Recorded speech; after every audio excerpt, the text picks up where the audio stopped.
Beberapa minggu kemarin kita ngomong tentang bab 1 ya, latar belakang, kemudian hipotesa dan research question, serta terakhir tujuan penelitian, baik umum dan khusus. Hari ini kita masuk ke bab 3, karena bab 2 itu untuk pembimbing substansi, dalam arti pembimbing 1 ya.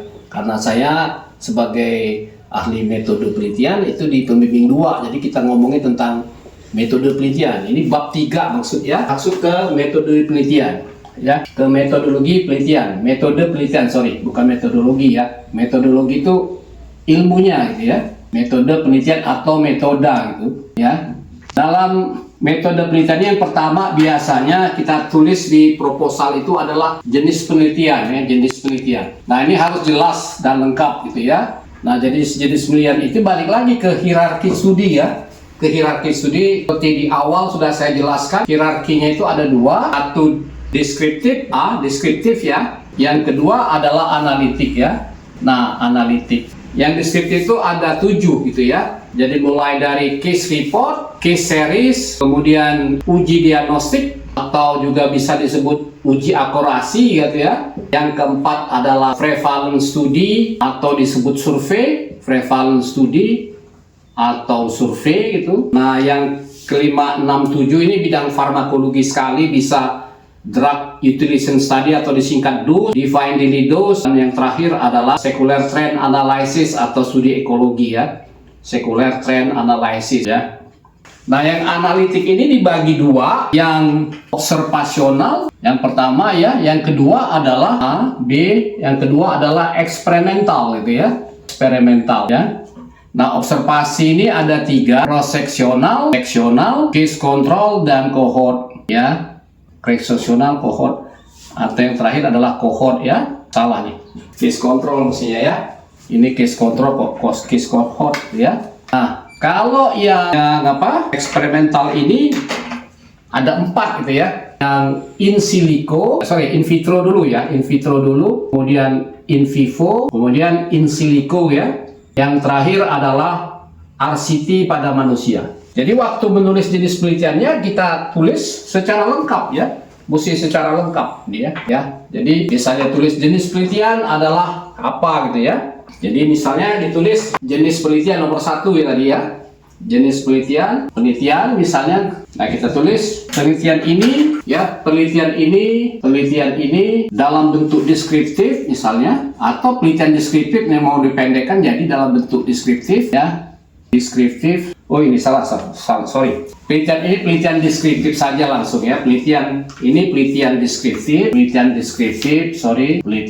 deskriptif dalam bentuk apa gitu ya. Nah, dalam bentuknya ya, dalam bentuk yang 7 tadi ya, ada 7 tadi, deskripsikan ada 7 ya.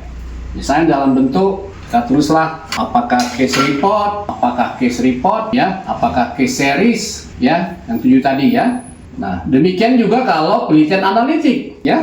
Jadi penelitian ini penelitian analitik dalam bentuk apa gitu ya. Jadi tapi langsung aja nanti untuk penelitian analitik itu karena ada 2, observasi dan eksperimental, tulis saja penelitian ini, tidak usah lagi disebut analitiknya, disebut aja langsung penelitian ini, penelitian observasi. Nah, dalam bentuk apa? Dalam bentuk ya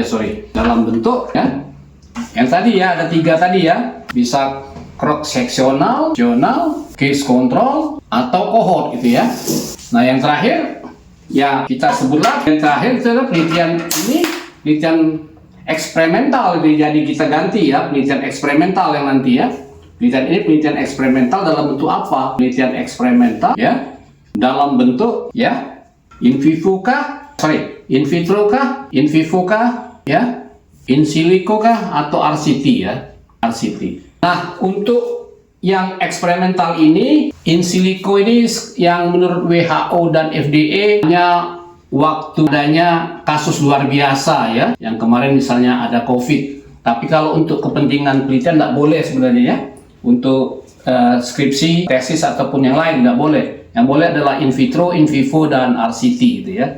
Tapi untuk S1 cuma sampai di sini ya. Kalau RCT ini udah pada manusia, minimal kalau di kedokteran adalah yang SP1 atau residen sudah ya. Jadi ini yang jenis penelitiannya gitu ya. Jadi, harus lengkap ditulis penelitian ini, Penelitian ini adalah penelitian deskriptif dalam bentuk case series atau case report atau yang lainnya ya, uji diagnostik, ada 7 tadi. Penelitian ini penelitian observasi dalam bentuk cross-sectional case control cohort. Nah, yang sering keliru itu di rumah sakit atau di klinik, deskriptif observasi nggak ada ya. Kalau deskriptif itu pasti penelitian deskriptif istilahnya bukan adanya analitik, jadi tidak boleh digabung deskriptif observasi. Observasi itu penelitian analitik, jadi harus dipisah gitu ya. Penelitian ini penelitian observasi dalam bentuk apa? Cross-sectional, case control atau cohort ya. Nah, penelitian eksperimental dalam bentuk ini tadi ada 4 tadi ya. Jadi itu dulu mungkin yang bisa saya sampaikan supaya jangan ribet nanti tentang yang lain-lain ya. Jadi dipahami dulu semua itu hierarki daripada metode penelitian itu ya. Jadi ini kita mesti hafal gitu ya.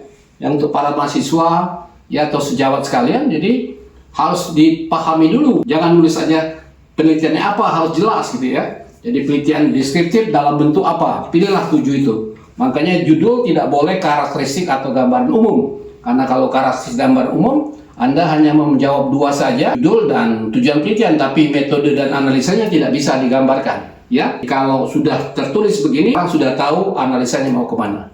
Itu dulu, ya nanti kita teruskan ke yang nomor 2, nomor 3 gitu ya.